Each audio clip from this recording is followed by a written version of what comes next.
नमस्ते।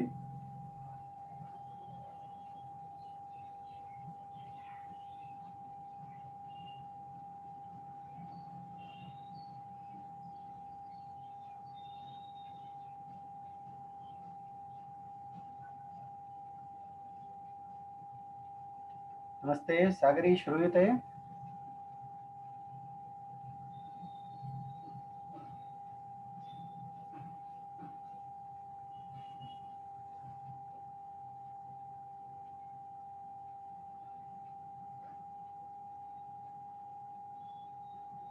अन्ये आगच्छन्ति वा?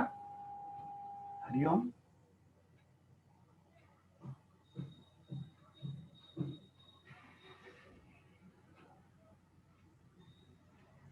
सागरी, मम ध्वनिः श्रूयते वा? भवत्याः ध्वनिः न श्रूयते।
सागरी, श्रूयते?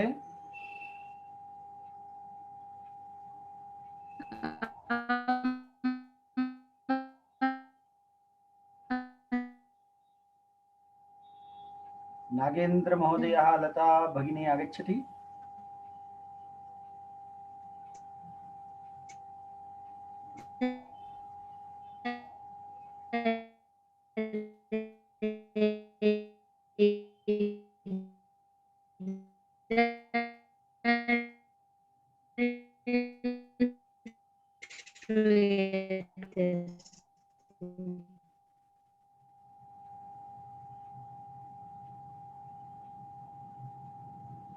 भवत्याः ध्वनिः स्पष्टः नास्ति।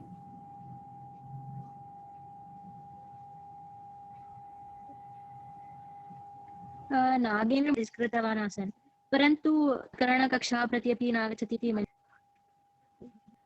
आचार्य नागेन्द्र महोदय किम् इत्युक्ते today I am not attending the classes इति। अस्तु, वयम् आरभामहे। परन्तु लता भगिन्याः नेट्वर्क् समस्या स्यात्। अस्तु, वयम् अग्रे गच्छामः। तर्हि मङ्गलश्लोकेन आरम्भं कुर्मः। आम्। वाक्यकारं वररुचिं भाष्यकारं पतञ्जलिं पाणिनिं सूत्रकारं च प्रणतोऽस्मि मुनित्रयम्। मुनित्रयं नमस्कृत्य तदुक्तिः परिभाव्य च वैयाकरणसिद्धान्तकौमुदीयं विरच्यते। ನಿನ್ನೆ ನಾವು ಚತುರ್ಥಿ ತದರ್ಥಾರ್ಥ ಬಲಿಹಿತ ಸುಖರಕ್ಷಿತೈಹಿ ಅನ್ನುವಂತಹ ಸೂತ್ರದವರೆಗೆ ಚರ್ಚೆ ಮಾಡಿದ್ವಿ. ತೃತೀಯ ತತ್ಪುರುಷ ಸಮಾಸದ ಚರ್ಚೆ ಆಗಿತ್ತು. ಚತುರ್ಥಿ ತತ್ಪುರುಷಕ್ಕೆ ಸಂಬಂಧಪಟ್ಟಂತಹ ಸೂತ್ರ ಚತುರ್ಥಿ ತದರ್ಥ ಅರ್ಥ ಬಲಿಹಿತ ಸುಖರಕ್ಷಿತೈಹಿ. ತತ್ಪುರುಷ ಸಮಾಸದಲ್ಲಿ ನಿರ್ದಿಷ್ಟವಾದಂತಹ ಪದಗಳೊಂದಿಗೆ ಸಮಾಸ ಆಗುತ್ತೆ. ಅದು ನಮ್ಗೆ ಈಗಾಗಲೇ ಗೊತ್ತಾಗಿರುವಂತಹ ವಿಷಯ. ಚತುರ್ಥಿ ಅಂದ್ರೆ ಚತುರ್ಥ್ಯಂತವಾದಂತಹ ಪದ. ಚತುರ್ಥ್ಯಂತ ಅರ್ಥಾಯ ಯತ್ ತದ್ವಾಚಿನ ಅರ್ಥಾಧಿಭಿಃ ಚತುರ್ಥ್ಯಂತಂ ವಾ ಸಂಪ್ರಾಗ್ವತ್ ತದರ್ಥೇನ ಪ್ರಕೃತಿ ವಿಕೃತಿ ಭಾವಃ ಏವ ಬಲಿರಕ್ಷಿತ ಗ್ರಹಣಾತ್ ಜ್ಞಾಪಕಾತ್. ಯೂಪಾಯದಾರು ಯೂಪದಾರು. ಇಲ್ಲಿ ಮೊದಲನೆಯ ಉದಾಹರಣೆಯನ್ನು ನೋಡೋಣ. ಯೂಪಾಯದಾರು. ಸೂತ್ರದ ಅರ್ಥ ಹೀಗಿದೆ. ಚತುರ್ಥ್ಯರ್ಥ ಅಂತಾಯ ಯತ್ ತದ್ವಾಚಿನ ಅರ್ಥಾದಿಭಿಶ್ಚ ಚತುರ್ಥ್ಯಂತಂ ವಾ ಪ್ರಾಗ್ವತ್. ಇಲ್ಲಿ ಚತುರ್ಥಿ ತದರ್ಥ ಅರ್ಥ ಬಲಿ ಹಿತ ಸುಖ ರಕ್ಷಿತ ಈ 6 ಶಬ್ದಗಳೊಂದಿಗೆ ಸಮಾಸವನ್ನು ಹೊಂದುತ್ತೆ. ಅದರಲ್ಲಿ ಮೊದಲನೆಯದು ತದರ್ಥ ಎಂಬ ಶಬ್ದದ ಬಗ್ಗೆ ಸ್ವಲ್ಪ ವಿಸ್ತಾರವಾದಂತಹ ಅರ್ಥ ಚರ್ಚೆಯನ್ನು ಮಾಡಿದ್ದಾರೆ. ತದರ್ಥ ಅಂದ್ರೆ ಪ್ರಕೃತಿ ವಿಕೃತಿ ಭಾವ ಯತ್ರ ಅಸ್ತಿ ಸಹ ತದರ್ಥ. ನೋಡಿ ಇಲ್ಲಿ ವಾಕ್ಯ ಹೇಗಿದೆ, ತದರ್ಥೇನ ಪ್ರಕೃತಿ ವಿಕೃತಿ ಭಾವ ಏವ ಬಲಿ ರಕ್ಷಿತ ಗ್ರಹಣಾತ್ ಜ್ಞಾಪಕಾತ್. ಮುಂದೆ ಬಲಿ ಹಿತ ಸುಖ ರಕ್ಷಿತ ಈ ರೀತಿಯ ಶಬ್ದಗಳನ್ನ ಉಲ್ಲೇಖ ಮಾಡಿರೋದ್ರಿಂದ ಇಲ್ಲಿ ತದರ್ಥ ಎಂಬ ಶಬ್ದಕ್ಕೆ ಪ್ರಕೃತಿ ವಿಕೃತಿ ಭಾವ ಇದ್ದಂತಹ ಒಂದು ಸಂದರ್ಭವನ್ನ ನಾವು ಪರಿಗಣಿಸಿಕೊಳ್ಬೇಕು. ಉದಾಹರಣೆಗೆ ಯೂಪಾಯದಾರು, ಯೂಪದಾರು. ಯೂಪ ಅಂದ್ರೆ ಹಿಂದೆ ಯಜ್ಞದಲ್ಲಿ ಪಶು ಬಲಿಯನ್ನ ಕೊಡ್ತಾ ಇದ್ರು. ಅಂತಹ ಸಂದರ್ಭದಲ್ಲಿ ಆ ಪಶುವನ್ನ ಕಟ್ಟಲಿಕ್ಕೆ ಬೇಕಾದಂತಹ ಒಂದು ಮರ, ಅದನ್ನ ಯೂಪ ಅಂತ ಕರೀತಾ ಇದ್ರು. ದಾರು ಅಂದ್ರೆ ಮರ. ಆ ದಾರುವನ್ನ ಚೆನ್ನಾಗಿ ಸರಿಯಾದಂತಹ ಆಕೃತಿಯಲ್ಲಿ ಕಡಿದು ಅದನ್ನ ಒಂದು ಪಶುವಿನ ಬಂಧನ ಮಾಡಲಿಕ್ಕೆ ಬೇಕಾದ ಹಾಗೆ ಅದನ್ನ ಕಡಿದು ಸಿದ್ಧ ಮಾಡುವಂಥದ್ದನ್ನ ಯೂಪ ಎಂಬುದಾಗಿ ಕರಿತಾ ಇದ್ರು. ಈಗ ದಾರು ಅನ್ನುವುದು ಪ್ರಕೃತಿ ಮರ. ಅದನ್ನ ಸರಿಯಾಗಿ ಕಡಿದು ಅದಕ್ಕೆ ಒಂದು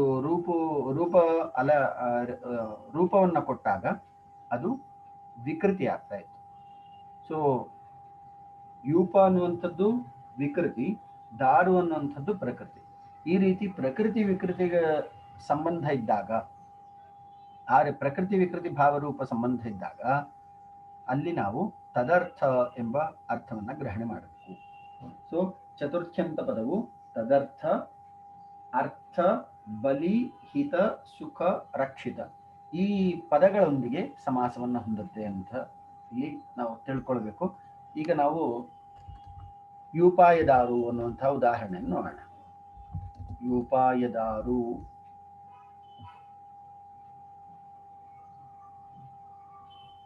ಯೂಪದಾರು.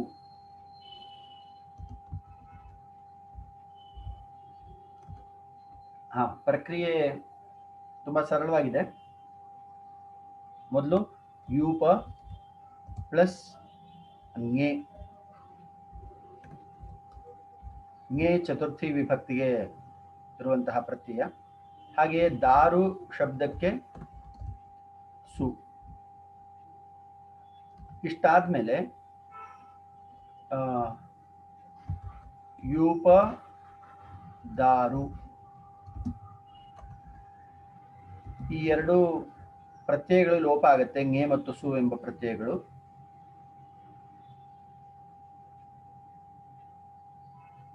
ಸುಪೋ ಧಾತು ಪ್ರಾತಿಪದಿಕಯೋ ಅನ್ನುವಂತಹ ಸೂತ್ರದಿಂದ. ಹಾಗೆಯೇ ಯೂಪದಾರು ಶಬ್ದಕ್ಕೆ ಸುಪ್ರತ್ಯಯ ಬರುತ್ತದೆ. ಯಾವುದರಿಂದ?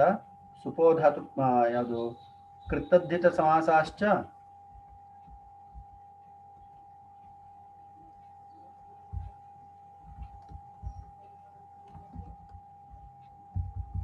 ಹಾಗೆಯೇ ಸ್ವೌಜ ಸಮೌಟ್.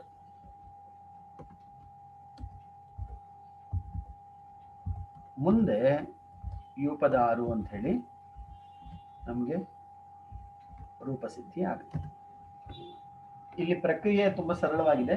ಅರ್ಥವನ್ನು ಮಾತ್ರ ನಾವು ವಿಶೇಷವಾಗಿ ಗಮನಿಸಿಕೊಳ್ಬೇಕು. ತದರ್ಥ ಎಂಬಲ್ಲಿ ಪ್ರಕೃತಿ ವಿಕೃತಿ ಭಾವ ಇದ್ರೆ, ಒಂದು ಕಾರಣವಾಗಿದ್ದು ಅದರ ಕಾರ್ಯರೂಪವು ಮತ್ತೊಂದಾಗಿದ್ರೆ, ಅಂತಹ ಸಂದರ್ಭದಲ್ಲಿ ಚತುರ್ಥ್ಯಂತ ಪದವು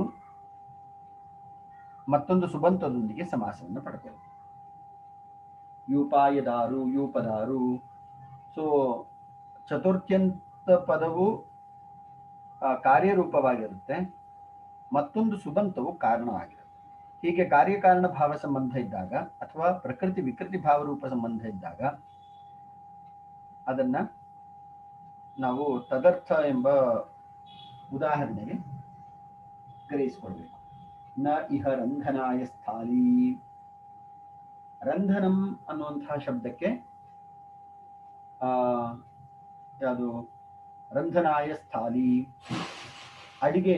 ಅಡಿಗೆ ಮಾಡುವುದು ಅಂತ ಅರ್ಥ ಆಗುತ್ತೆ. ಸೊ ಅಡಿಗೆ ಮಾಡುವುದು ಅನ್ನುವಂಥದ್ದು ಸ್ಥಾಲಿ ಅಂದ್ರೆ ಪಾತ್ರೆ. ಸೊ ಪಾತ್ರೆಯು ಅಡಿಗೆ ಮಾಡಲಿಕ್ಕೆ ಸಾಧನವೇ ಹೊರತು ಆ ಪಾತ್ರೆಯೇ ಅಡಿಗೆಯಾಗಿ ಪರಿಣಾಮವನ್ನು ಹೊಂದುವುದಿಲ್ಲ. ಈ ರೀತಿ ಕಾರ್ಯಕಾರಣ ಭಾವ ಇದ್ದಾಗ ಮಾತ್ರ ನಮಗೆ ತದರ್ಥ ಎಂಬ ಶಬ್ದದಲ್ಲಿ ಸಮಾಸವನ್ನು ಮಾಡಲಿಕ್ಕೆ ಸಾಧ್ಯ ಆಗುತ್ತೆ. ಇಲ್ಲಿ ರಂಧನಾಯ ಸ್ಥಾಲಿ ಎಂಬುದು ಅದರ ಪ್ರತ್ಯುದಾಹರಣೆ, ಅಂದ್ರೆ ವಿಸದೃಶವಾದಂತಹ ಉದಾಹರಣೆ. ಅಲ್ಲಿ ನಮಗೆ ಸಿದ್ಧ ಆಗುವುದಿಲ್ಲ ಅಂತ ಹೇಳಿ ತಿಳಿದುಕೊಳ್ಳಿಕ್ಕೆ ಮಾತ್ರ. ರಂಧನಾಯ ಸ್ಥಾಲಿ. ಹಾಗೆಯೇ ಅಶ್ವೇಭ್ಯ ಘಾಸಃ ಧರ್ಮಾಯ ನಿಯಮಃ. ಇನ್ನು ಮುಂದೆ ಒಂದು ಉದಾಹರಣೆಯನ್ನ ತೆಗೆದುಕೊಂಡು ಪ್ರಶ್ನೆ ಮಾಡ್ತಾ ಇದ್ದಾರೆ. ಅಶ್ವೇಭ್ಯ ಘಾಸಃ, ಈಗ ಕುದುರೆಗಾಗಿ ಹುಲ್ಲು, ಹಾಗೆಯೇ ಧರ್ಮಾಯ ನಿಯಮಃ, ಧರ್ಮಕ್ಕೋಸ್ಕರ ನಿಯಮ. ಈ ಎಲ್ಲ ಉದಾಹರಣೆಯಲ್ಲಿ ಚತುರ್ಥಿ ವಿಭಕ್ತಿಯೊಂದಿಗೆ ಸಮಾಸ ಆಗ್ತಾ ಇದೆಯಲ್ಲ. ಅಶ್ವಘಾಸಃ ಧರ್ಮ ನಿಯಮಃ ಎಂಬ ಉದಾಹರಣೆಗಳು ಪ್ರಸಿದ್ಧವಾಗಿದೆಯಲ್ಲ ಅಂತ ಕೇಳಿದ್ರೆ ಅದಕ್ಕೆ ಸಮಾಧಾನವನ್ನು ಹೇಳ್ತಾರೆ. ಅಶ್ವಘಾಸಾದಯಸ್ತು ಷಷ್ಠಿ ಸಮಾಸಃ. ನಾವು ಕಾರಕವನ್ನು ಮತ್ತು ಸಮಾಸವನ್ನ ಸ್ವಲ್ಪ ಕೂಲಂಕುಷವಾಗಿ ಪರಿಶೀಲನೆ ಮಾಡಬೇಕು. ಅತಿ ಸೂಕ್ಷ್ಮ ದೃಷ್ಟಿಯಿಂದ ಪರಿಶೀಲನೆ ಮಾಡಬೇಕು. ಕಾರಕದಲ್ಲಿ ಏನು ಹೇಳುತ್ತೆ? ಚತುರ್ಥಿ ವಿಭಕ್ತಿ ಯಾವಾಗ ಬರುತ್ತೆ? ಚತುರ್ಥಿ ಕಾರಕ ಸೂತ್ರ ಯಾವುದು? ಚತುರ್ಥಿ ಯಾವುದು? ಸಂಪ್ರದಾನ ಕಾರಕ. ಸಂಪ್ರದಾನ ಕಾರಕಕ್ಕೆ ಸೂತ್ರ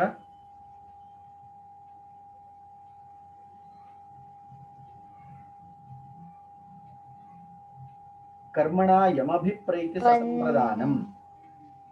ಕರ್ಮಣ ಯಂ ಅಭಿಪ್ರೈತಿ ಸಸಂಪ್ರದಾನಂ ಅಂತ ಹೇಳಿ ಕಾರಕಕ್ಕೆ ಸಂಬಂಧಪಟ್ಟಂತ ಸಂಪ್ರದಾನ ಸಂಜ್ಞೆಗೆ ಸಂಬಂಧಪಟ್ಟಂತಹ ಸೂತ್ರ. ಅಂದ್ರೆ ಅಲ್ಲಿ ಯಾವ ಉದ್ದೇಶಕ್ಕೋಸ್ಕರ ಕ್ರಿಯೆ ನಡೆಯುತ್ತೋ ಅಂತಹ ಸಂದರ್ಭದಲ್ಲಿ ನಾವು ಸಂಪ್ರದಾನ ಸಂಜ್ಞೆಯನ್ನ ಕೊಡಬೇಕು. ಇಲ್ಲಿ ಅಶ್ವೇಭ್ಯೋ ಘಾಸಃ ಅನ್ನುವಂಥದ್ದು ವಾಕ್ಯದಲ್ಲಿ ಸರಿ ಇದೆ. ಯಾಕಂದ್ರೆ ಅಶ್ವಕ್ಕಾಗಿ ಈ ಘಾಸ ಅಂದ್ರೆ ಹುಲ್ಲು, ಈ ಹುಲ್ಲು ಅಶ್ವಕ್ಕಾಗಿ ಅನ್ನುವಂಥದ್ದು ಕಾರಕ ಪ್ರಕರಣದಲ್ಲಿ ಸರಿ ಆಗ್ತದೆ. ಆದ್ರೆ ಆ ಕಾರಕ ಪ್ರಕರಣವನ್ನೇ ನಾವು ಆಶ್ರಯಿಸಿ ನಾವು ಸಮಾಸ ಮಾಡಲಿಕ್ಕೆ ಬರುವುದಿಲ್ಲ. ಯಾಕಂದ್ರೆ ಇಲ್ಲಿ ಚತುರ್ಥ್ಯಂತವಾದಂತಹ ಪದವು ನಿರ್ದಿಷ್ಟವಾದ ಚತುರ್ಥಿ ತದರ್ಥ ಬಲಿಹಿತ ಸುಖ ರಕ್ಷಿತ ಇಷ್ಟೇ ಪದಗಳೊಂದಿಗೆ ಸಮಾಸ ಆಗ್ಬೇಕು. ಬೇರೆ ಪದಗಳಿಗೆ ಸಮಾಸ ಆಗ್ಲಿಕ್ಕೆ ಸಾಧ್ಯ ಇಲ್ಲ. ಆದ್ರಿಂದ ಅಶ್ವೇಭ್ಯೋ ಘಾಸಃ ಅಂತ ಹೇಳಿ ನಾವು ವಿಗ್ರಹ ವಾಕ್ಯ ಮಾಡ್ಕೊಳ್ಬಹುದು. ಆದರೆ ಸಮಾಸ ಮಾಡಬೇಕಾದ್ರೆ ಅದನ್ನೇನ್ ಮಾಡಬೇಕು? ಅಶ್ವಘಾಸಾದಯಸ್ತು ಷಷ್ಠಿ ಸಮಾಸಾಹ. ಅಲ್ಲಿ ನಾವು ಷಷ್ಠಿ ಸಮಾಸ ಮಾಡಬೇಕು ಅಂತ ಹೇಳ್ತಾ ಇದ್ದಾರೆ. ಅಂದ್ರೆ ಅಶ್ವಾನಾಂ ಘಾಸಃ ಕುದುರೆಗಳ ಹುಲ್ಲು, ಹಾಗೆಯೇ ಧರ್ಮಸ್ಯ ನಿಯಮ ಧರ್ಮ ನಿಯಮ ಧರ್ಮ ಸಂಬಂಧಿಯಾದಂತಹ ನಿಯಮ. ಯಾಕಂದ್ರೆ ಷಷ್ಠಿ ತತ್ಪುರುಷ ಸಮಾಸದಲ್ಲಿ ಯಾವುದೇ ನಿಯಮ ಇಲ್ಲ. ಅಲ್ಲಿ ನಮ್ಗಿರುವಂತಹ ಒಂದೇ ಸೂತ್ರ ಷಷ್ಠಿ ಅಷ್ಟೇ. ಷಷ್ಠ್ಯಂತಂ ಸುಬಂತೇನ ಸಮಸ್ಯತೆ ವಿಕಲ್ಪೇನ. ವಿಕಲ್ಪವಾಗಿ ಷಷ್ಠ್ಯಂತ ಪದವು ಮತ್ತೊಂದು ಸುಬಂತದೊಂದಿಗೆ ಸಮಾಸ ಆಗುತ್ತೆ. ಅಲ್ಲಿ ಯಾವುದೇ ಸುಬಂತದ ವಿಚಾರವಾಗಿ ನಿಬಂಧನೆಗಳು ನಿಯಮಗಳು ಇಲ್ಲ. ಆದ್ರಿಂದ ಈ ಅಶ್ವೇಭ್ಯೋ ಘಾಸಃ ಮತ್ತು ಧರ್ಮಾಯ ನಿಯಮ ಅಂತ ವಿಗ್ರಹ ಮಾಡಬಾರ್ದು. ಬದಲಾಗಿ ಅಶ್ವಘಾಸಃ ಅನ್ನುವಂತಹ ಸಮಾಸ ಇದ್ರೆ ಅಶ್ವಾನಾಂ ಘಾಸಃ ಅಂತ ಮಾಡಬೇಕು. ಧರ್ಮ ನಿಯಮ ಅಂತ ಸಮಾಸ ಇದ್ರೆ ಧರ್ಮಾಣಾಂ ನಿಯಮ ಅಥವಾ ಧರ್ಮಸ್ಯ ನಿಯಮ ಅಂತ ಹೇಳಿ ಸಮಾಸ ಮಾಡ್ಕೊಳ್ಬೇಕು ಅಂತ ಹೇಳ್ತಾ ಇದ್ದಾರೆ. ಮುಂದಿನ ಸೂತ್ರದಲ್ಲಿ ಒಂದು ವಾರ್ತಿಕ ಇದೆ. ಇಲ್ಲಿ ಅರ್ಥೇನ ನಿತ್ಯ ಸಮಾಸ ವಿಶೇಷ್ಯ ಲಿಂಗತಾ ಚೇತಿ ವಕ್ತವ್ಯಂ. ಅರ್ಥ ಶಬ್ದದೊಂದಿಗೆ ನಿತ್ಯವಾಗಿ ಸಮಾಸ ಆಗ್ತದೆ. ನಮಗೆ ಈಗ ಎರಡನೇ ಶಬ್ದ, ಸೂತ್ರದ ಘಟಿತವಾದಂತಹ ಎರಡನೇ ಶಬ್ದ ಯಾವುದು? ಚತುರ್ಥಿ ತದರ್ಥ ಅರ್ಥ ಬಲಿ ಹಿತ ಸುಖ ರಕ್ಷಿತ. ತದರ್ಥ ಅನ್ನುವಂತಹ ಶಬ್ದ ಆದ್ಮೇಲೆ ಅರ್ಥ ಶಬ್ದದೊಂದಿಗೆ ಸಮಾಸ ಆಗುತ್ತೆ ಅಂತ ಹೇಳ್ತಾ ಇದ್ದಾರೆ. ಅರ್ಥ ಶಬ್ದದೊಂದಿಗೆ ಹೇಗೆ ಸಮಾಸ ಆಗ್ತದೆ ನೋಡಿ, ಇಲ್ಲಿ ದ್ವಿಜಾರ್ಥ ಯವಾಗೂಹು. ಇನ್ನೊಂದು ಉದಾಹರಣೆ, ಮೊದಲನೇ ಉದಾಹರಣೆ ಯೂಪಾಯದಾರು ಯೂಪದಾರು.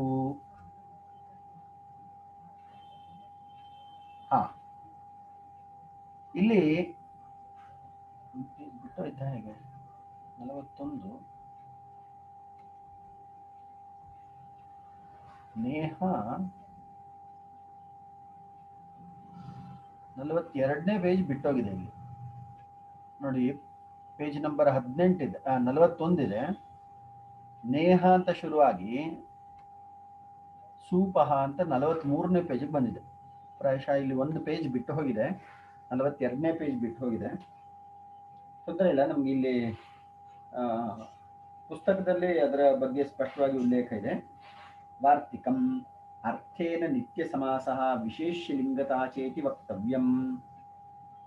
ಈಗ ಚತುರ್ಥಿ ತದರ್ಥ, ತದರ್ಥ ಅನ್ನೋದರ ಬಗ್ಗೆ ವಿಶ್ಲೇಷಣೆ ಮಾಡಿದ್ರು. ಪ್ರಕೃತಿ ವಿಕೃತಿ ಭಾವ ಸಂಬಂಧ ಇದ್ದಾಗ ಅಲ್ಲಿ ಚತುರ್ಥ್ಯಂತ ಪದವು ಮತ್ತೊಂದು ಸುಬಂತದೊಂದಿಗೆ ಸಮಾಸವನ್ನು ಹೊಂದುತ್ತೆ. ಮುಂದೆ ಅರ್ಥ ಬಲಿ ಹಿತ ಸುಖ ರಕ್ಷಿತ ಈ 5 ಶಬ್ದಗಳನ್ನು ಹೇಳ್ತಾ ಇದ್ದಾರೆ. ಈ 5 ಶಬ್ದದೊಂದಿಗೆ ಮಾತ್ರ ಚತುರ್ಥ್ಯಂತ ಪದವು ಸಮಾಸವನ್ನು ಹೊಂದಬೇಕು. ಈಗ ಅರ್ಥ ಶಬ್ದಕ್ಕೆ ಅರ್ಥೇನ ನಿತ್ಯ ಸಮಾಸಃ ವಿಶೇಷ್ಯ ಲಿಂಗತಾ ಚೇತಿ ವಕ್ತವ್ಯಂ. ಅರ್ಥ ಶಬ್ದವನ್ನ ನಿತ್ಯ ಸಮಾಸವಾಗಿ ನಾವು ಪರಿಗಣಿಸಬೇಕು.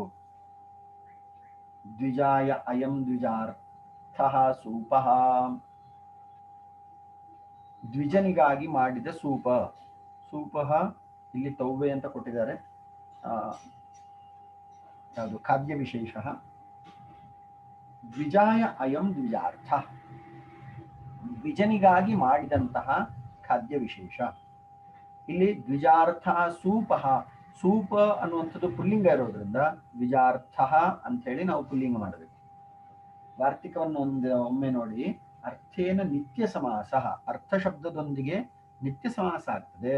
ವಿಶೇಷ್ಯ ಲಿಂಗತಾಚೇತಿ ವಕ್ತವ್ಯಂ. ಅಲ್ಲಿ ವಿಶೇಷ್ಯ ಯಾವ ಲಿಂಗದಲ್ಲಿರ್ತದೋ ವಿಶೇಷಣವು ಅದೇ ಲಿಂಗದಲ್ಲಿ ಇರಬೇಕು. ಸಂಸ್ಕೃತದಲ್ಲಿ ಈ ನಿಯಮ ಇದೆ. ಯಲ್ಲಿಂಗಂ ಯದ್ವಚನಂ ಯಾಚ ವಿಭಕ್ತಿ ವಿಶೇಷ್ಯಸ್ಯ ತಲ್ಲಿಂಗಂ ತದ್ವಚನಂ ಸಾಚ ವಿಭಕ್ತಿ ವಿಶೇಷಣಸ್ಯ ಅನ್ನುವಂಥ ನಿಯಮ ಇದೆ. ಆ ನಿಯಮದ ಪ್ರಕಾರ ಈಗ ನಾವು ಈ ವಾರ್ತಿಕವನ್ನ ವಿಶೇಷವಾಗಿ ಪರಿಗಣಿಸೋದಾದ್ರೆ ಅರ್ಥ ಶಬ್ದವು ನಿತ್ಯ ಸಮಾಸವನ್ನ ಹೊಂದುತ್ತೆ ಮತ್ತು ವಿಶೇಷ್ಯ ಯಾವ ಲಿಂಗದಲ್ಲಿರುತ್ತದೋ ಆ ಲಿಂಗಕ್ಕೆ ಅನುಸಾರವಾಗಿ ಇದು ವಿಶೇಷಣವಾಗಿ ಪರಿಣಾಮಿಯಾಗಿರುತ್ತೆ. ಈಗ ದ್ವಿಜಾರ್ಥ ಸೂಪಃ, ದ್ವಿಜಾಯ ಅಯಂ ದ್ವಿಜಾರ್ಥ ಸೂಪಃ. ಹಾಗೆಯೇ ದ್ವಿಜಾರ್ಥ ಯವಾಗೂಹು. ಯವಾಗೂಹು ಅಂದ್ರೆ ಅಂಬಲಿ. ಕೆಲವೊಂದು ಪದಾರ್ಥಗಳಿಂದ ಅಂಬಲಿ, ಅದು ಖಾದ್ಯ ವಿಶೇಷವೇ. ರಾಗಿ ಅಂಬಲಿ ಅಂತ ಮಾಡ್ತಾರೆ.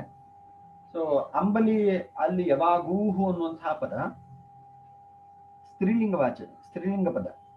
ಆದ್ದರಿಂದ ದ್ವಿಜಾರ್ಥ ಅಂತ ಹೇಳಿ ಆಕಾರ ಅಂತ ಸ್ತ್ರೀಲಿಂಗವಾಗಿ ನಾವು ಯಾವುದು ಅರ್ಥ ಶಬ್ದವನ್ನ ಪರಿವರ್ತನೆ ಮಾಡಿಕೊಳ್ಬೇಕು.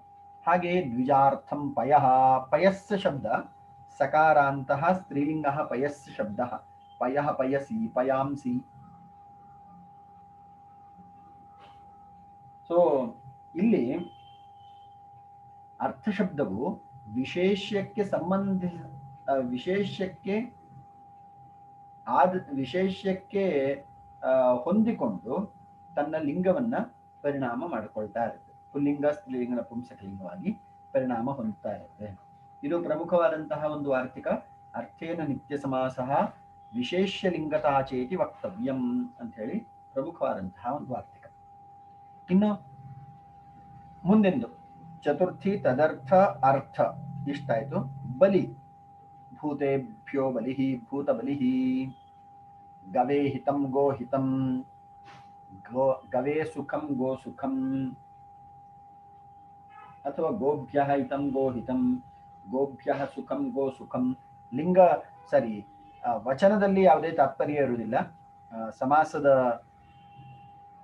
ಸಂದರ್ಭದಲ್ಲಿ ಅಂದ್ರೆ ಸಮಸ್ತ ಪದವಾದಾಗ ಅದು ಏಕವಚನ ದ್ವಿವಚನ ಬಹುವಚನವನ್ನ ವ್ಯಕ್ತಪಡಿಸುವುದಿಲ್ಲವಾದ್ರಿಂದ ನಾವು ವ್ಯಸ್ತ ಪದದಲ್ಲಿ ಅಥವಾ ವಿಗ್ರಹ ವಾಕ್ಯದಲ್ಲಿ ನಮಗೆ ಯಾವ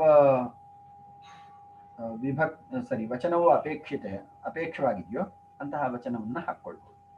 ಹಾಗೆಯೇ ಗವೇ ಹಿತಂ ಗೋ ಹಿತಂ, ಗವೇ ಸುಖಂ ಗೋ ಸುಖಂ, ಗವೇ ರಕ್ಷಿತಂ ಗೋ ರಕ್ಷಿತಂ. ಹಸುಗಳಿಗಾಗಿ ರಕ್ಷಣೆ ಮಾಡಿದಂತಹ ಹುಲ್ಲು ಮುಂತಾದ ಪದಾರ್ಥಗಳು, ಹಸುಗಳ ಹಿತ, ಹಸುಗಳ ಸುಖ, ಗೋವಿನ ಸುಖ, ಗೋವಿನ ಹಿತ, ಭೂತಕ್ಕಾಗಿ ಬಲಿ, ಈ ರೀತಿಯ ಪ್ರಯೋಗಗಳು. ಬಲಿ, ಹಿತ, ಸುಖ, ರಕ್ಷಿತ. ಈಗ ಛಾತ್ರಹಿತಂ, ಛಾತ್ರೇಭ್ಯೋ ಹಿತಂ ಛಾತ್ರಹಿತಂ ಅಂತ ಹೇಳ್ಬೋದು.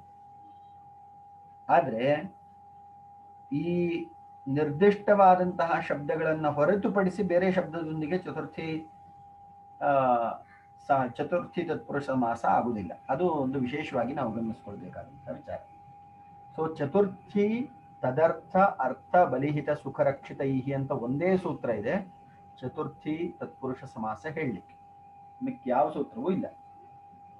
ಇನ್ನು ಮುಂದಿಂದು ಪಂಚಮಿ ವಿಭಕ್ತಿಗೆ, ಪಂಚಮಿ ತತ್ಪುರುಷ ಸಮಾಸ. ಪಂಚಮಿ ಭಯೇನ, ಚೋರಾದ್ ಭಯಂ ಚೋರ ಭಯಂ. ಇಲ್ಲಿ ಪಂಚಮಿ ಭಯೇನ, ಭಯ ಶಬ್ದದೊಂದಿಗೆ ಪಂಚಮ್ಯಂತವಾದಂತಹ ಪದವು ವಿಕಲ್ಪವಾಗಿ ಸಮಾಸವನ್ನು ಹೊಂದಿದೆ. ಉದಾಹರಣೆ, ಚೋರಾದ್ ಭಯಂ ಚೋರ ಭಯಂ. ಚೋರ ಯಾವುದು ಸುಔಜಸ್ ಅಮೌಕ್ಷಸ್ ತಾಭ್ಯಾಂಭಿಸ್ ನೇಭ್ಯಾಂಭಿಸ್ ನಸಿ. ನಸಿ, ಚೋರ ಪ್ಲಸ್ ನಸಿ, ಭಯ ಪ್ಲಸ್ ಸು. ನಸಿ ಮತ್ತು ಸು ಎರಡು ಲೋಪ ಆದಾಗ ಚೋರ ಭಯ ಪ್ಲಸ್ ಸು. ಸುಕಾರಕ್ಕೆ ಸ ಜಾಗದಲ್ಲಿ ಅಂ ಆದೇಶ ಉಂಟಾಗುತ್ತೆ, ಚೋರ ಭಯಂ ಎಂಬ ರೂಪಸಿದ್ಧಿ ಆಗುತ್ತೆ. ಸೊ ಪಂಚಮಿ ಭಯೇನ. ಸೂತ್ರ ಏನು? ಭಯ, ಭೀತ, ಭೀತಿ, ಭೀಹಿ ಇತಿ ವಾಕ್ಯಂ. ಈಗ ವಾರ್ತಿಕಕಾರರು ಏನ್ ಮಾಡ್ತಾರೆ, ಈ ಭಯ ಶಬ್ದವನ್ನ ಇನ್ನು ವಿಸ್ತಾರದ ಅರ್ಥದಲ್ಲಿ, ವಿಸ್ತೃತವಾದಂತಹ ಅರ್ಥದಲ್ಲಿ ಹೇಳ್ತಾ ಇದ್ದಾರೆ. ಭಯ ಶಬ್ದವು ಭಯ, ಭೀತ, ಭೀತಿ, ಭೀಹಿ ಈ ನಾಲ್ಕು ಶಬ್ದದೊಂದಿಗೆ ಸಮಾಸ ಆಗುತ್ತೆ ಅಂತ ವಾರ್ತಿಕಕಾರರು ಹೇಳ್ತಾರೆ. ಸೂತ್ರಕಾರರು ಏನ್ ಹೇಳಿದ್ದಾರೆ, ಪಂಚಮ್ಯಂತ ಪದವು ಭಯ ಶಬ್ದದೊಂದಿಗೆ ಸಮಾಸ ಹೊಂದುತ್ತೆ ಅಂತ ಹೇಳ್ತಿದ್ದಾರೆ. ವಾರ್ತಿಕಕಾರರು ಭಯ ಶಬ್ದದ ಜೊತೆ ಭೀತ, ಭೀತಿ, ಭೀಹಿ ಎಂಬ ಮೂರು ಶಬ್ದವನ್ನ ಸೇರಿಸ್ತಾ ಇದ್ದಾರೆ. ಭೀಭಿಹಿ ತೃತೀಯ ಬಹುವಚನ. ಭೀಭಿಹಿ ಇತಿ ವಾಚ್ಯಂ. ವೃಕಭೀತಿ, ವೃಕಃ ತೋಳ, ತೋಳದಿಂದ ವೃಕಾತ್ ಭೀತಃ, ವೃಕಭೀತಃ. ಹಾಗೆಯೇ ಭೀತ, ಭೀತಿ, ವೃಕಾತ್ ಭೀತಿ, ವೃಕಭೀತಿ, ವೃಕಾತ್ ಭೀಹಿ, ವೃಕಭೀಹಿ. ಇಲ್ಲಿ ಎಲ್ಲವೂ ಕೂಡ ಭಯಕ್ಕೆ ಪರ್ಯಾಯವಾಚಿ ಶಬ್ದವೇ ಇದೆ. ಆದ್ರೆ ಸೂತ್ರಕಾರರು ಭಯ ಶಬ್ದವನ್ನು ಮಾತ್ರ ಹೇಳಿದ್ದಾರೆ, ವಾರ್ತಿಕಕಾರರು ಅದರ ಜೊತೆಗೆ ಭೀತ, ಭೀತಿ, ಭೀಹಿ ಎಂಬ ಮೂರು ಶಬ್ದವನ್ನು ಸೇರಿಸಿ ಹೇಳ್ತಾ ಇದ್ದಾರೆ, ಅಷ್ಟೇ ವ್ಯತ್ಯಾಸ.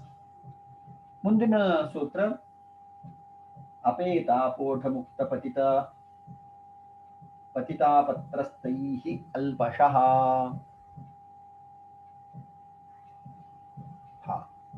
ಈ 42ನೇದು ನೋಡಿ, 42ನೇ ಪೇಜ್ ಇಲ್ಲಿ ಬಂತು. ರಂಧನಾಯ ಸ್ಥಾಲಿ ಅಂತ ಹೇಳಿ ಅರ್ಥೇನ್ಯತ್ಯ ಸಮಾಸೋ. ಈ ಪೇಜ್ ಆಕ್ಚುಲಿ ಆ ಕಡೆ ಬರಬೇಕಾಗಿತ್ತು, ಇಲ್ಲಿ ಬಂದಿದೆ. ಅಪೇತಾಪೋಢ ಮುಕ್ತ ಪತಿತಾಪತ್ರಸ್ತೈರಲ್ಪಶಃ. ಅಪೇತ, ಅಪೋಢ, ಮುಕ್ತ, ಪತಿತ, ಅಪತ್ರಸ್ತ ಈ ಶಬ್ದಗಳೊಂದಿಗೆ ಪಂಚಮಿ ವಿಭಕ್ತ್ಯಂತವಾದಂತಹ ಶಬ್ದವು ಸಮಾಸವನ್ನು ಹೊಂದುತ್ತೆ. ಆದ್ರೆ ವಿಶೇಷಾಂಶ ಏನು? ಅಲ್ಪಶಃ, ಸ್ವಲ್ಪದರಲ್ಲಿಯೇ ಅನ್ನುವಂತಹ ಅರ್ಥ ಇದ್ದಾಗ. ಅಪೇತ ಅಪೇತಃ ವಂಚಿತನಾದವನು. ಅಪೇತ ಶಬ್ದವು ಈಗ ಉದಾಹರಣೆ ಕೊಟ್ಟಿದ್ದಾರೆ ನೋಡಿ. ಸುಖಾಪೇತಃ, ಸುಖಾತ್ ಅಪೇತಃ, ಸುಖಾಪೇತಃ. ಸುಖದಿಂದ ಸ್ವಲ್ಪದರಲ್ಲಿ ಅವನು ಸುಖವನ್ನ ಕಳ್ಕೊಂಡವನು. ಈ ಅರ್ಥದಲ್ಲಿ ಸುಖಾತ್ ಅಪೇತಃ, ಸುಖಾಪೇತಃ. ಉಪೇತಃ ಅಂತ ಮತ್ತೊಂದು ಶಬ್ದ ಇದೆ. ಸುಖೋಪೇತಃ ಅಂದ್ರೆ ಸುಖವನ್ನು ಹೊಂದಿರುವವನು ಎಂಬ ಅರ್ಥ. ಸುಖಂ ಉಪೇತಃ, ಸುಖೋಪೇತಃ, ಸುಖವನ್ನು ಹೊಂದಿರುವವನು ಅಂತ ಹೇಳಿ ಅರ್ಥ ಮಾಡಬಹುದು. ಇಲ್ಲಿ ಅಪೇತ ಶಬ್ದ ಇದೆ. ಅಪೇತ, ಅಪೋಢ. ಸಮಾಸ ಹೇಗಾಗತ್ತೆ? ಸುಖಾತ್ ಅಪೇತಃ, ಸುಖ ನಸಿ, ಅಪೇತ ಸು. ನಸಿ ಮತ್ತು ಸು ಸುಪೋಧಾತು ಪ್ರಾತಿಪದಿಕೆಯೋ ಲೋಪ ಆಗಿ ಸುಖ ಮತ್ತು ಅಪೇತ, ಸುಖಾಪೇತ ಸವರ್ಣ ದೀರ್ಘ ಸಂಧಿ ಮತ್ತು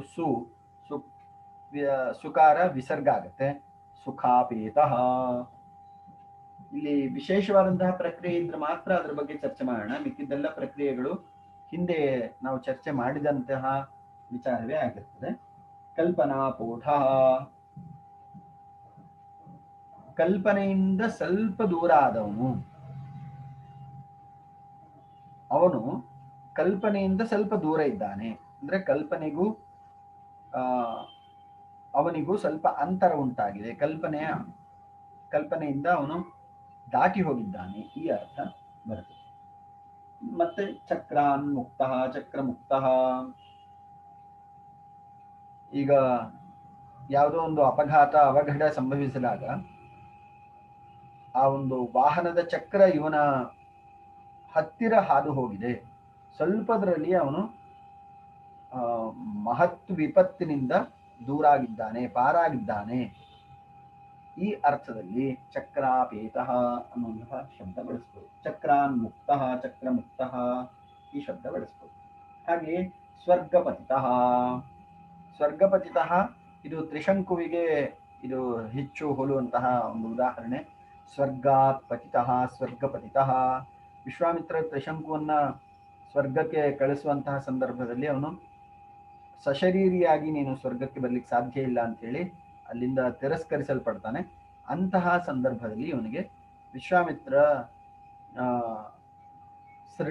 ಹೊಸ ಒಂದು ಸ್ವರ್ಗವನ್ನೇ ಸೃಷ್ಟಿ ಮಾಡ್ತಾನೆ ಅಂತೇಳಿ ಉಲ್ಲೇಖ ಬರ್ತದೆ.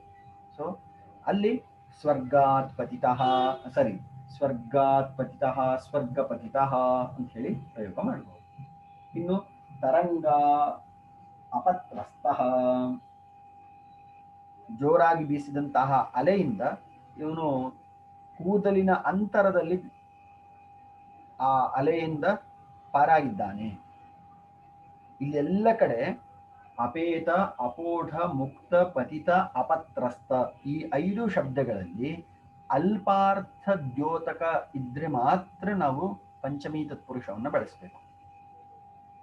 ಅಲ್ಪಾರ್ಥ ದ್ಯೋತಕ ಅಂದ್ರೆ ಸ್ವಲ್ಪದರಲ್ಲಿ ಪಾರಾದ,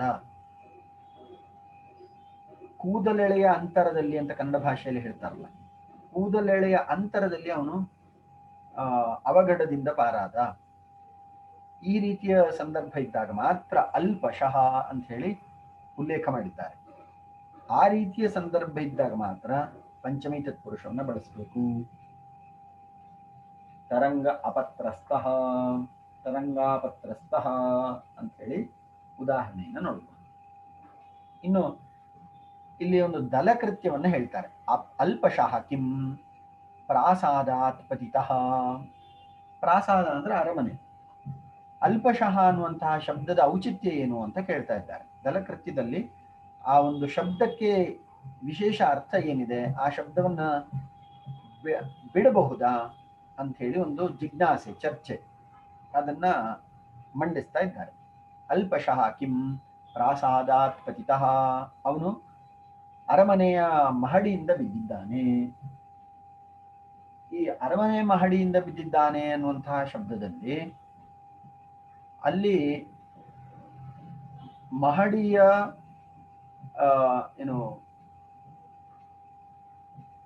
ಅದರ ಸ್ವಲ್ಪದರಲ್ಲಿ ಬಿದ್ದ ಅಂತ ಆ ಒಂದು ಅಲ್ಪಾರ್ಥವು ಅಲ್ಲಿ ಸ್ಪಷ್ಟ ಆಗುವುದಿಲ್ಲ. ಮಹಡಿಯಿಂದ ಬಿದ್ದಿದ್ದಾನೆ ಅಂದ್ರೆ ಇವನೇ ಸ್ವ ಇಚ್ಛೆಯಿಂದ ಬಿದ್ದಿದ್ದಾನೆ ಅಥವಾ ಬೇರೆಯವರು ದೂಕಿದ್ದಾರೆ, ಈ ಎರಡು ಪ್ರಧಾನವಾದಂತಹ ಕಾರಣ ಇರುತ್ತೆ. ಆದ್ರೆ ಅವನು ಆ ಮಹಡಿ ಅನ್ನುವಂಥದ್ದು ತುಂಬಾ ವಿಸ್ತಾರವಾದಂತಹ ಭಾಗ ಆಗಿರೋದ್ರಿಂದ ಅಲ್ಲಿಂದ ಬೀಳುವಂತಹ ಸಂದರ್ಭ ಅಥವಾ ಸ್ವಲ್ಪದರಲ್ಲಿ ಅವನು ಅದರಿಂದ ಪಾರಾಗಿ ಬಿದ್ದ ಅಥವಾ ಕಾಲ್ ಜಾರಿ ಬಿದ್ದ ಈ ಸಂದರ್ಭಗಳು ಬರುವುದಿಲ್ಲ. ಇಲ್ಲಿ ಸೂತ್ರದ ವಿಶೇಷ ಅಂಶ ಏನು ಅಂದ್ರೆ ಅಲ್ಪಾರ್ಥ ದ್ಯೋತನೆ ಇದ್ದಾಗ ಮಾತ್ರ ನಾವು ಚತುರ್ಥಿ ತತ್ಪುರುಷವನ್ನ ಬಳಸಬೇಕು, ಅನ್ಯಥಾ ನಮಗೆ ಚತುರ್ಥಿ ತತ್ಪುರುಷದ ಪಂಚಮಿ ತತ್ಪುರುಷದ ಅಪೇಕ್ಷೆ ಇರುವುದಿಲ್ಲ. ಸೊ ಇಲ್ಲಿ ನಮಗೆ ಪ್ರಾಸಾದಾತ್ ಪತಿತಃ ಪ್ರಾಸಾದ ಪತಿತಃ ಅಂತ ಹೇಳಿ ಮಾಡ್ಲಿಕ್ಕೆ ಆಗುದಿಲ್ಲ. ಯಾಕಂದ್ರೆ ಮಹಡಿಯ ಮಹಡಿಯ ಒಂದು ಸ್ಥಾನ ಏನಿದೆ ಅಲ್ಲಿ ಸ್ವಲ್ಪದ್ರಲ್ಲಿಯೇ ಅವನು ಬಿದ್ದ ಅಂತ ನಾವು ಉಲ್ಲೇಖ ಮಾಡುವುದಿಲ್ಲ. ನಮ್ಮ ವ್ಯವಹಾರದಲ್ಲೇ ಆಗ್ಲಿ ಅವನು ಬುದ್ಧಿಪೂರ್ವಕವಾಗಿ ಬಿದ್ದಿರಬೇಕು ಅಥವಾ ಕಾಲ್ ಜಾರಿ ಬಿದ್ದಿರ್ಬೇಕೆ ಬಿಟ್ರೆ ಅವನು ಸ್ವಲ್ಪದರಲ್ಲಿ ಬಿದ್ದ ಈ ರೀತಿಯ ಪ್ರಯೋಗವನ್ನ ಮಹಡಿಯ ಒಂದು ವಿಚಾರಕ್ಕೆ ಮಾಡುವುದಿಲ್ಲ. ಸೊ ಅಪೇತಾಪೋಠ ಮುಕ್ತ ಪತಿತಾ ಪತ್ರಸ್ಥೈರಲ್ಪಶಃ, ಅಪೇತ ಅಪೋಠ ಮುಕ್ತ ಪತಿತ ಅಪತ್ರಸ್ಥ ಈ 5 ಶಬ್ದಗಳು ಅಲ್ಪಾರ್ಥದಲ್ಲಿ ದ್ಯೋತನೆಯಾದಾಗ ಮಾತ್ರ, ಅಲ್ಪಾರ್ಥದಲ್ಲಿ ವಿವಕ್ಷೆ ಇದ್ದಾಗ ಮಾತ್ರ ಪಂಚಮ್ಯಂತ ಪದದೊಡನೆ ಸಮಾಸವನ್ನ ಹೊಂದುತ್ತೆ. ಸೊ ಪಂಚಮಿಗೆ ಸಂಬಂಧಪಟ್ಟಂತೆ ಇದು 2ನೆಯ ಸೂತ್ರ. 1ನೇ ಸೂತ್ರ ಪಂಚಮಿ ಭಯೇನ, 2ನೇದು ಈ ಸೂತ್ರ ಅಪೇತಾಪೋಠ ಮುಕ್ತ ಪತಿತಾಪತ್ರಸ್ಥೈರಲ್ಪಶ. ಇನ್ನು 3ನೇ ಸೂತ್ರ ಸ್ತೋಕಾಂತಿಕ ದೂರಾರ್ಥ ಕೃಚ್ರಾಣಿತ್ತೇನ. ಈ 3 ಸೂತ್ರಗಳು ಪಂಚಮಿ ತತ್ಪುರುಷಕ್ಕೆ ಸಂಬಂಧಪಟ್ಟಂತಹ ಸೂತ್ರ. ಚತುರ್ಥಿ ತತ್ಪುರುಷಕ್ಕೆ ಒಂದೇ ಸೂತ್ರ, ಪಂಚಮಿಗೆ ಮಾತ್ರ 3 ಸೂತ್ರ ಇದೆ. ಸ್ತೋಕಾಂತಿಕ ದೂರಾರ್ಥ ಕೃಚ್ರಾಣಿತ್ತೇನ, ಸ್ತೋಕ ಅಂತಿಕ ದೂರ ಈ ಅರ್ಥದಲ್ಲಿ ಬರುವ ಶಬ್ದಗಳು, ಹಾಗೆಯೇ ಕೃಚ್ಛ್ರ ಎಂಬ ಶಬ್ದ. ಮತ್ತೊಮ್ಮೆ ಗಮನಿಸಿ, ಸ್ತೋಕ ಅಂತಿಕ ದೂರಾರ್ಥ, ದೂರ ಎಂಬ ಅರ್ಥದಲ್ಲಿ, ಸ್ತೋಕ ಎಂಬ ಅರ್ಥದಲ್ಲಿ, ಅಂತಿಕ ಎಂಬ ಅರ್ಥದಲ್ಲಿ, ದೂರ ಎಂಬ ಅರ್ಥದಲ್ಲಿರುವಂತಹ ಶಬ್ದಗಳು, ಹಾಗೆಯೇ ಕೃಚ್ಛ್ರ ಎಂಬ ಶಬ್ದ. ಕೃಚ್ಛ್ರ ಎಂಬ ಅರ್ಥದಲ್ಲಿ ಅಲ್ಲ, ಕೃಚ್ಛ್ರ ಎಂಬ ಶಬ್ದ. ಈ ಶಬ್ದಗಳಿದ್ದಾಗ ನಮಗೆ ಪಂಚಮಿ ವಿಭಕ್ತ್ಯಂತವಾದಂತಹ ಪದದ ಸುಬಂತದೊಂದಿಗೆ ಸಮಾಸವನ್ನು ಮಾಡಲಿಕ್ಕೆ ಸಾಧ್ಯ ಆಗ್ತದೆ. ಸ್ತೋಕಾನ್ಮುಕ್ತಃ, ಸ್ತೋಕಾನ್ಮುಕ್ತಃ ಅನ್ನುವಂತಹ ಈ ಉದಾಹರಣೆ ಸ್ವಲ್ಪದಲ್ಲಿ ತಪ್ಪಿಸ್ಕೊಂಡ, ಅವನು ಸ್ವಲ್ಪದರಲ್ಲಿ ಪಾರಾದ, ಈ ಅರ್ಥದಲ್ಲಿ ಸ್ತೋಕಾನ್ಮುಕ್ತಃ ಅಂತ ಉದಾಹರಣೆ ಮಾಡಬಹುದು. ಹಾಗೆಯೇ ಅಲ್ಪಾನ್ಮುಕ್ತಃ, ಸ್ತೋಕ ಅಂತಿಕ, ಅಲ್ಪಾನ್ಮುಕ್ತಃ ಅಲ್ಪಮುಕ್ತಃ. ಅಲ್ಪ ಸ್ತೋಕ ಎರಡೂ ಒಂದೇ ಅರ್ಥ ಇದೆ, ಆದ್ರಿಂದ ಇವರು 2 ವಿಭಿನ್ನವಾದಂತಹ ಉದಾಹರಣೆಯನ್ನು ಕೊಟ್ಟಿದ್ದಾರೆ. ಯಾಕಂದ್ರೆ ಸ್ತೋಕ ಎಂಬ ಅರ್ಥದಲ್ಲಿರುವಂತಹ ಶಬ್ದವು ಅಂತ ಹೇಳ್ತಾ ಇದ್ದಾರೆ, ಆದ್ರಿಂದ 2 ಉದಾಹರಣೆ ಕೊಡ್ತಾರೆ. ಅಂತಿಕಾದಾಗತಃ, ತುಂಬಾ ಹತ್ತಿರದಿಂದ ಬಂದವನು. ಅಂತಿಕೆ ಮಮ ಅಂತಿಕೆ ಪಂಚರೂಪ್ಯಕಾಣಿ ಸಂತಿ, ನನ್ನ ಹತ್ತಿರ 5 ರೂಪಾಯಿ ಇದೆ. ಅಂತಿಕೆ ಅಂದ್ರೆ ಹತ್ತಿರ ಅಂತ ಅರ್ಥ. ಅಂತಿಕಾದಾಗತಃ, ತುಂಬಾ ಹತ್ತಿರದಿಂದ ಬಂದವನು. ಹಾಗೆಯೇ ಅಭ್ಯಾಸಾದಾಗತಃ, ಅಂತಿಕ ಮತ್ತು ಅಭ್ಯಾಸ 2 ಒಂದೇ ಅರ್ಥ ಕೊಡುವಂತಹ ಪದ. ಹಾಗೆಯೇ ದೂರ, ದೂರಾದಾಗತಃ, ವಿಪ್ರಕೃಷ್ಟಾದಾಗತಃ, ವಿಪ್ರಕೃಷ್ಟ ದೂರ ಇವೆರಡೂ ಒಂದೇ ಅರ್ಥ ಇದೆ. ಅಂತಿಕ ಮತ್ತು ಅಭ್ಯಾಸ ಇವೆರಡೂ ಒಂದೇ ಅರ್ಥ ಇದೆ. ಸೊ ಈ ಅರ್ಥದಲ್ಲಿ ಬರುವಂತಹ ಶಬ್ದಗಳು ಯಾವುದೇ ಇದ್ರೂ ಕೂಡ ಅದನ್ನ ಪಂಚಮ್ಯಂತ ಪದದೊಡನೆ ಸಮಾಸ ಮಾಡಬಹುದು. ಹಾಗೆಯೇ ಕೃಚ್ಛ್ರ ಎಂಬ ಪದವು ಕೃಚ್ಛ್ರಾದಾಗತಃ, ಕೃಚ್ಛ್ರ ಅಂದ್ರೆ ಕಷ್ಟ, ಕಠಿಣ, ಕಾರ್ಪಣ್ಯ, ದಾರಿದ್ರ್ಯ, ಈ ಆರ್ಥಿಕ ಕ್ಲೇಶವನ್ನ ಇಲ್ಲಿ ಹೇಳ್ತಾ ಇದ್ದಾರೆ. ಕೃಚ್ಛ್ರಾದಾಗತಃ, ತುಂಬಾ ಕಷ್ಟಪಟ್ಟು ಜೀವನದಲ್ಲಿ ಮೇಲೆ ಬಂದವನು ಈ ಅರ್ಥದಲ್ಲಿ. ಇಂತಹ ಸಂದರ್ಭದಲ್ಲಿ ಕೃಚ್ಛ್ರಾತ್ ಆಗತಃ, ಕೃಚ್ರಾತ್ ಅಂತ ಪಂಚಮಿ ವಿಭಕ್ತಿ, ಆಗತಃ ಅಂತ ಕ್ತಪ್ರತ್ಯಯ ಅಂತ ಶಬ್ದ. ಇಲ್ಲಿ ಕ್ತಪ್ರತ್ಯವೇ ಇರಬೇಕು ಅಂತಿಲ್ಲ, ಮತ್ತೊಂದು ಸುಬಂತ ಇದ್ರೆ ಆಯ್ತು. ಸೊ ಸ್ತೋಕಾಂತಿಕ ದೂರಾರ್ಥ ಕೃಚ್ರಾಣಿ ಕ್ತೇನ, ಸರಿ ಸುಬಂತ ಅಲ್ಲ, ಕ್ತಪ್ರತ್ಯವೇ ಇರಬೇಕು. ಕ್ತೇನ ಅಂತ ಹೇಳ್ತಾ ಇದ್ದಾರೆ. ಕ್ತಪ್ರತ್ಯಯ ಇದ್ದಾಗ ಮಾತ್ರ ಪಂಚಮ್ಯಂತವಾದಂತಹ ಈ ಎಲ್ಲ ಪದಗಳು ಸ್ತೋಕ, ಅಂತಿಕ, ದೂರಾರ್ಥ ಮತ್ತು ಕೃಚ್ರ ಎಂಬ ಪದ ಅವುಗಳು ಸಮಾಸವನ್ನು ಹೊಂದುತ್ತೆ.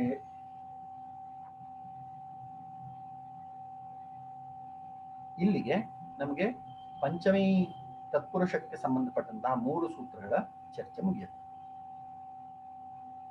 ಪಂಚಮ್ಯಾಸ್ತೋಕಾದಿಭ್ಯ ಇತಿ ಅಲುಕ್, ಅಲ್ಲಿ ಲುಕ್ ಆಗೋದಿಲ್ಲ. ವಿಪ್ರಕೃಷ್ಟಾದಾಗತಃ,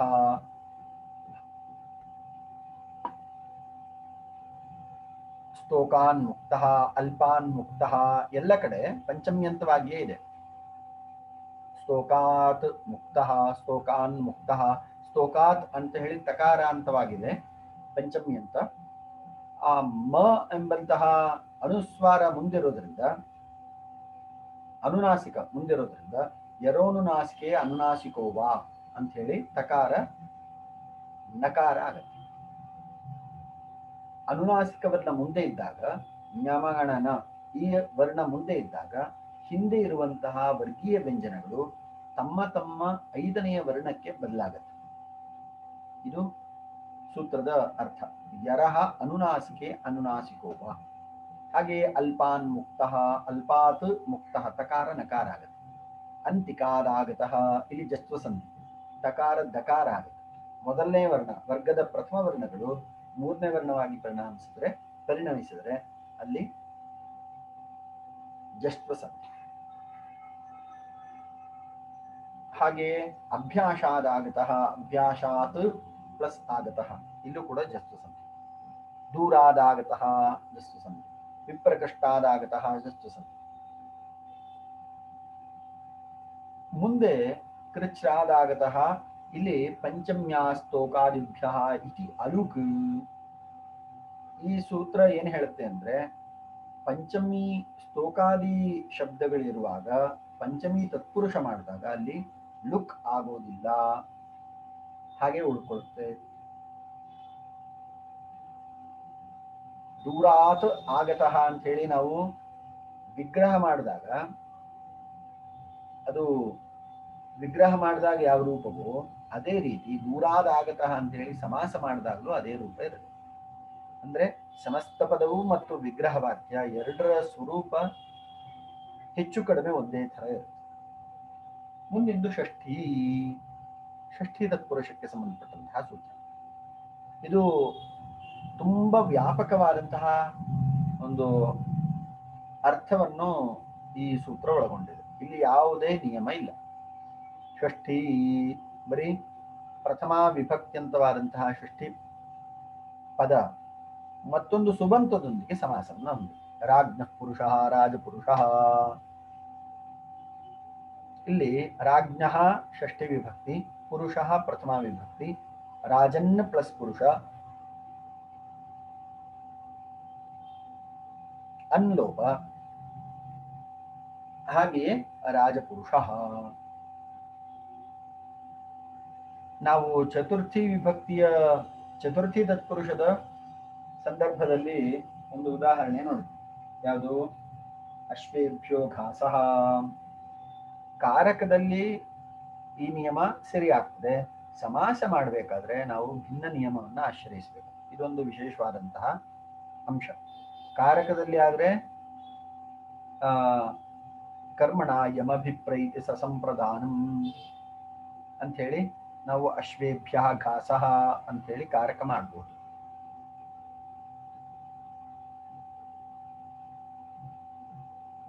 ಸಮಾಸ ಮಾಡುವಾಗ ಅಶ್ವಾನಾಂ ಘಾಸಃ ಅಂತ ಹೇಳಿ ಮಾಡಬೇಕು.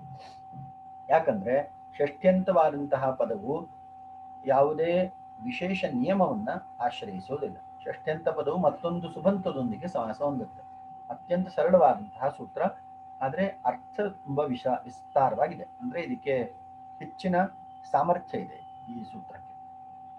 ಯಾಜಕಾದಿಭಿಶ್ಚ ಏಭಿ ಷಷ್ಠ್ಯಂತಂ ಸಮಸ್ಯತೆ. ಯಾಜಕಾದಿಭಿಶ್ಚ ಅನ್ನುವಂತಹ ಸೂತ್ರದಿಂದ ಇಲ್ಲಿ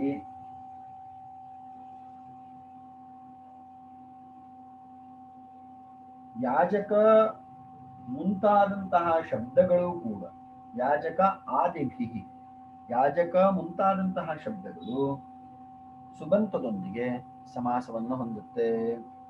ಏಭಿ ಷಷ್ಠ್ಯಂತಂ ಸಮಸ್ಯತೆ ತ್ರಿಜಕಾಭ್ಯಾಂ ಕರ್ತರಿ ಇತ್ಯಸ್ಯ ಪ್ರತಿಪ್ರಸವಃ ಅಯಂ. ಇಲ್ಲಿ ಒಂದು ಅಂಶವನ್ನ ಗಮನಿಸಿಕೊಳ್ಳಬೇಕು. ತ್ರಿಜಕಾಭ್ಯಾಂ ಕರ್ತರಿ ಎನ್ನುವಂತಹ ಸೂತ್ರದಿಂದ ಕರ್ತೃರ್ಥಕವಾದಂತಹ ತ್ರಿಚ್ ಪ್ರತ್ಯಯ ಹಾಗೆಯೇ ಅಕ ಪ್ರತ್ಯಯ ಅಂತ ಇವುಗಳು ಷಷ್ಠ್ಯಂತದೊಂದಿಗೆ ಷಷ್ಠ್ಯಂತ ಪದದೊಂದಿಗೆ ಸಮಾಸವನ್ನು ಹೊಂದೋದಿಲ್ಲ ಅಂತ ಹೇಳಿ ನಿಷೇಧವನ್ನು ಮಾಡಿದ್ದಾರೆ. ಮತ್ತೊಮ್ಮೆ ಹೇಳ್ತೇನೆ, ಕರ್ತೃರ್ಥಕವಾದಂತಹ ತ್ರಿಚ್ ಪ್ರತ್ಯಯವು ಹಾಗೆಯೇ ಅಕಪ್ರತ್ಯಾಂತ ಪದವು ಷಷ್ಠ್ಯಂತ ಪದದೊಂದಿಗೆ ಸಮಾಸ ಆಗುವುದಿಲ್ಲ ಅಂತ ಹೇಳಿ ನಿಷೇಧವನ್ನು ಮಾಡಿದ್ದಾರೆ. ಆ ನಿಷೇಧವನ್ನ ಮತ್ತೊಮ್ಮೆ ನಿಷೇಧವನ್ನೇ ನಿಷೇಧ ಮಾಡಿ ಮತ್ತೆ ಸಮಾಸ ಆಗತ್ತೆ ಅಂತ ಹೇಳಿದಾಗ ಆ ನಿಷೇಧಕ್ಕೆ ಪ್ರತಿಷೇಧವನ್ನು ಹೇಳಿದ್ರೆ ಆಗ ಅದನ್ನ ಪ್ರತಿಪ್ರಸವ ಎಂಬುದಾಗಿ ಕರೀತಾರೆ. ಈಗ ಉದಾಹರಣೆಗೆ ಎಲ್ಲ ಸಂಸ್ಕೃತ ಎಮೆ ವಿದ್ಯಾರ್ಥಿಗಳು 30ನೇ ತಾರೀಕು C1 ಪರೀಕ್ಷೆಗೆ ಬರಬೇಕು ಅಂತ ಹೇಳಿ ಒಂದು ನಿಯಮ. ಆ ನಿಯಮಕ್ಕೆ ಕೆಲವೊಂದು ನಿಷೇಧ, ಇವರು ಬರಬಾರದು, ಈ ಇಬ್ಬರು ವಿದ್ಯಾರ್ಥಿಗಳು ಬರಬಾರದು ಅಂತ ಹೇಳಿ ನಿಷೇಧ ಮಾಡಿದ್ರೆ ವಿಧಿಗೆ ಅಪವಾದ ಆಗುತ್ತೆ. ಆ ನಿಷೇಧವನ್ನ ಮತ್ತೊಮ್ಮೆ ಪ್ರತಿಷೇಧ ಮಾಡಿ ಆ ಇಬ್ಬರಲ್ಲಿ ಒಬ್ಬರು ಬರಬಹುದು ಅಂತ ಹೇಳಿದ್ರೆ ಅದು ಪ್ರತಿಪ್ರಸವ ಅಂತ ಆಗುತ್ತೆ. ಅಂದ್ರೆ ನಿಯಮವನ್ನ ಒಂದು ಹಂತದಲ್ಲಿ ನಾವು ನಿಷೇಧ ಮಾಡ್ತೇವೆ, ಅದರಲ್ಲಿರುವಂತಹ ಏಕಾಂಶವನ್ನ ಗ್ರಹಿಸಿಕೊಂಡು ಅಲ್ಲಿ ಪುನಃ ನಿಯಮವನ್ನ ಜಾರಿಗೊಳಿಸ್ತೇವೆ. ಇದಕ್ಕೆ ಪ್ರತಿಪ್ರಸವ ಅಂತ ಹೇಳ್ತಾರೆ. ಇಲ್ಲಿ ತ್ರಿಜಕಾಭ್ಯಾಂ ಕರ್ತರಿ ಎಂಬ ಸೂತ್ರದಲ್ಲಿ ತ್ರಿಚ್ ಮತ್ತು ಅಕ ಈ ಪ್ರತ್ಯಯದೊಂದಿಗೆ ಈ ಪ್ರತ್ಯಯಾಂತ ಪದಗಳು ಷಷ್ಠ್ಯಂತ ಪದದೊಂದಿಗೆ ಸಮಾಸ ಆಗುದಿಲ್ಲ ಅಂತ ಹೇಳಿದ್ರು. ಆದ್ರೆ ಈ ಸೂತ್ರದಲ್ಲಿ ಏನ್ ಹೇಳ್ತಾ ಇದ್ದಾರೆ, ಯಾಜಕಾದಿ ಗಣದಲ್ಲಿರುವಂತಹ ಶಬ್ದಗಳು ಸುಬಂತದೊಂದಿಗೆ ಸಮಾಸ ಆಗುತ್ತೆ ಅಂತ ಹೇಳ್ತಾ ಇದ್ದಾರೆ. ಇದರಿಂದ ಏನ್ ಸಿದ್ಧ ಆಗುತ್ತೆ? ಬ್ರಾಹ್ಮಣ ಯಾಜಕ ಬ್ರಾಹ್ಮಣಸ್ಯ ಯಾಜಕ ಬ್ರಾಹ್ಮಣ ಯಾಜಕ, ಬ್ರಾಹ್ಮಣನಿಗೆ ಸಂಬಂಧಪಟ್ಟಂತಹ ಯಾಗ. ಇಲ್ಲಿ ಯಾಜಕ ಎಂಬುದು ಅಕಪ್ರತ್ಯಯವಾದಂತಹ ಶಬ್ದ. ಈ ಅಕಪ್ರತ್ಯಯವಾದಂತಹ ಶಬ್ದವು ನಮಗೆ ಸಮಾಸವನ್ನ ಮಾಡಲಿಕ್ಕೆ ಅವಕಾಶ ಮಾಡಿಕೊಡ್ತಾ ಇದೆ. ಹಾಗೆಯೇ ದೇವಪೂಜಕ, ಇಲ್ಲಿ ಪೂಜಕ ಎಂಬ ಶಬ್ದವು ಕೂಡ ಅಕ ಪ್ರತ್ಯಾಂತ ಶಬ್ದ. ದೇವಸ್ಯ ಪೂಜಕ ಅಥವಾ ದೇವಾನಾಂ ಪೂಜಕ ಅಂತ ಮಾಡಬಹುದು. ಈ ಯಾಜಕಾದಿಭಿಶ್ಚ ಏಭಿ ಷಷ್ಠ್ಯಂತಂ ಸಮಸ್ಯತೆ ತ್ರಿಜಕಾಭ್ಯಾಂ ಕರ್ತರಿ ಇತ್ಯಸ್ಯ ಪ್ರತಿಪ್ರಸವೋಯಂ. ಇಲ್ಲಿ ಬ್ರಾಹ್ಮಣ ಯಾಜಕ ಹಾಗೆಯೇ ದೇವಪೂಜಕ ಎಂಬಲ್ಲಿ ಕೂಡ ಅಕಪ್ರತ್ಯಯ ಇದೆ, ಹಾಗೆಯೇ ತ್ರಿಚ್ ಪ್ರತ್ಯಯ ಇದೆ.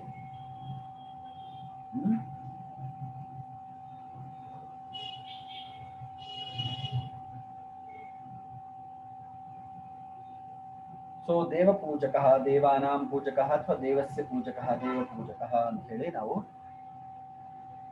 ಸಮಾಸ ಮಾಡಬಹುದು ಅಂತ ಪ್ರತಿಪ್ರಸವ ಹೇಳುವಂತಹ ಸೂತ್ರ. ಗೊತ್ತಾಗ್ತಾ ಇದೆಯಾ? ಆಚಾರ್ಯ, ನಾವು ಇವತ್ತಿಗೆ ಇಲ್ಲಿಗೆ ನಿಲ್ಲಿಸ್ಕೊಳ್ಳೋಣ. ಗುಣೋತ್ತರೇಣ ತರಲೋಪಶ್ಚೇತಿ ವಕ್ತವ್ಯಂ ಈ ಭಾಗವನ್ನ ನಾಳೆಯ ಚರ್ಚಾವಧಿಯಲ್ಲಿ ತೆಗೆದುಕೊಳ್ಳೋಣ. ಪ್ರಾಯಶಃ ನಾವು ಹಾ ಆಚಾರ್ಯ. ಇನ್ನೊಂದು ನಾಳೆಯ ಅವಧಿಯಲ್ಲಿ ಇನ್ನೊಂದು ಸ್ವಲ್ಪ ಸೂತ್ರಗಳಿದೆ. ಅಷ್ಟು ಸೂತ್ರಗಳನ್ನ ನಾವು ತೆಗೆದುಕೊಂಡ್ರೆ ನಾಳೆಯ ಒಟ್ಟು ಒಂದು 30 ನಿತ್ಯಂ ಕ್ರೀಡಾ ಜೀವಿಕೆಯೋಹೋ ಅಂತೇಳಿ 711ನೆಯ ಸೂತ್ರ ಇದೆ.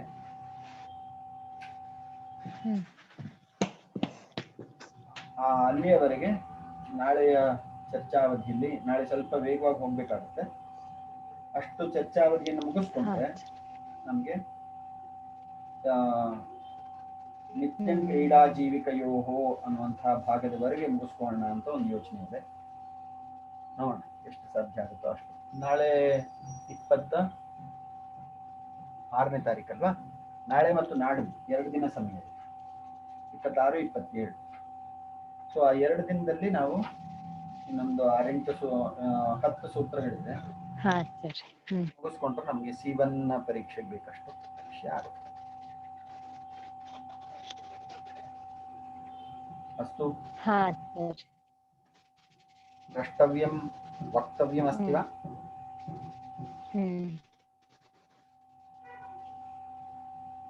ಏನಾದರೂ ಪ್ರಶ್ನೆ ವಿಚಾರ ಇದೆಯಾ? ಈವನ್ 7 ಟೆಸ್ಟಿಗೆ ಬರುತ್ತಾ ಆಚಾರ್ಯ?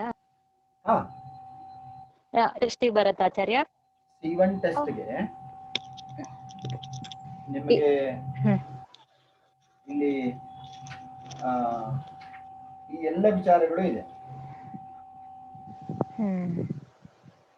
ಹೆಚ್ಚು ಕಡಿಮೆ ನಮ್ದು ನಿತ್ಯಂ ಕ್ರೀಡಾ ಜೀವಿಕೆಯೋಹೋ ಅಲ್ಲಿಯವರೆಗೆ C1 ಟೆಸ್ಟ್ಗೆ ಹೋಗಬಹುದು ಅಂತ ಕಾಣ್ತಾ ಇದೆ.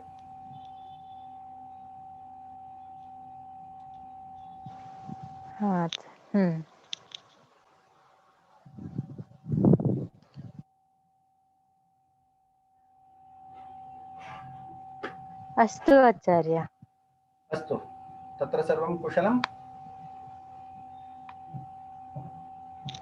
आम् आचार्य, कुशलम् आचार्य. कदा प्रत्यागमनं भवत्याः? तत्र आचार्य प्रत्यागमनं नाम कति दिनानि आचार्य तत्र वासः? आगन्तव्यमिति अस्मि. कति दिनं अहं वासः त्यजन्ति तत्र? चेत् श्वः एव प्रस्थानं करोमि. किमर्थम्? हरि ओम्.